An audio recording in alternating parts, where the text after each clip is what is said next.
ইলিশের মাছের স্বাদ যদি আসল বুঝতে চান তো এরকম করে ইলিশ ভাপা একবার খাবেনই খাবেন, না হলে বাপু ইলিশের মাছের স্বাদ কিন্তু বুঝতে পারবেন না।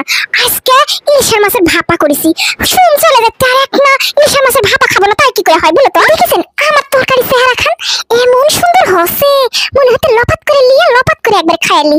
আরে বাবা একটা ইলিশের মাছের আজকে একবার খাই, পরে এক চারটা খাওয়া লাগবে। তো দেখো চারটা চাকা লিয়ে আলিছি, পয়লা এরা নুন আর একটা হলদি মাখা লিব। যে কোনো মাছের নুন আর যদি হলদি মাখালে সেই মাছের স্বাদ কিন্তু আরো বাড়া যায়, ব্যাপার আছে। তো দেখো সুন্দর করে ইলিশের মাছের নুন আর হলদি মাখা লিখতি বাজারে এখন শুন ইলিশের মাছের তাও যেন দামই কমে না বলো তো। এটা স্বাদ স্বাদের মাছের দাম কমে তাও না খাওয়া যায়। আমরা যারা মধ্যবিত্ত মানুষ আছি তাদের কাছে এই ইলিশের মাছ একটা স্বপ্নই। এই দেখো মাছগুলো সুন্দর করে মাখা চুকে লিব, এখন মশলা করবো। তো মশলা করার জন্য পয়লা এনে দিয়ে লিব সাদা সরষে আর লিব কালো সরষে, দুই সরষে এনে সুন্দর করে ভিজা ধুয়ে ভালো করে ধুয়ে পাকলে এর মধ্যে আবার মাটি থাকে। তো দেখো একটা বিলিন্ডার জাল লিব, তার মধ্যে ধুয়ে পাকলে লাওয়া এই দুটো সরষে দিয়ে দিন আর দিয়ে দিন কাঁচা মরিচ আর একটা পেঁয়াজ আর দিয়ে দিন দুটো বাদাম, সাথে দিন এক চামচ নারকেল, এই কুড়ানো নারকেল আসলো আর কি। আর দেখো 2 চামচ দিয়ে দিন টক দই, এবারে দিয়ে দিন পরিমাণ মতন এক না লবণ দিয়ে সুন্দর করে বিলিন্ডার জারে একটা ঘুর্নি দিয়ে আনি। এই দেখো ঘুর্নি দিয়ে আনো, এখন মশলাগুলো ঢালালি এর মধ্যে দুটো জিনিস আর অ্যাড করবো, একটা হলদি আর এক না অ্যাড করবো এর মধ্যে শুকনো ঝালের গুঁড়ে, এটা ঝাল ঝাল খাবো আর কি।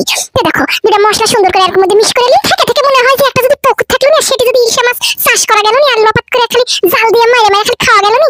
আরে আল্লাহ এরা কি আর পুকুরে চাষ করা মাছ, থাক না ঝাল দিই, ঝাল ঝাল খাবো। ঝাল ঝাল না হলে আমার মাছের কোনো কিছু ভালো লাগে না। তো দেখো সুন্দর করে মেখে নিন, এক সাইডে থিয়ে দিই। এবার একটা দেখো বাটি দিছি, এই বাটিটা সুন্দর টিফিন কারের বাটিও হতে পারে বা এমনি পুডিং করা বাটিও হতে পারে। সুন্দর করে ধুয়ে পাকলে লিয়ে আগে না দেখো মশলাটা ঢালে অল্প সরষের তেল দিয়ে দিন, তারপরে এমনি মাছগুলো বিছে দিন, তারপরে উপরে সরষের তেল দিয়ে আবার মশলাগুলো দিয়ে দিন, দিয়ে এর উপর কাঁচা মরিচ সিরে সিরে করে দিয়ে দিব।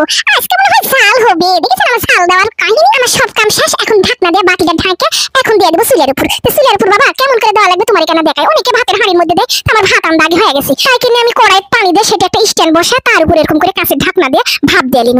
এখন খুলবো দেখো ওরে সুগ্রাম রে ছুটে গেছে।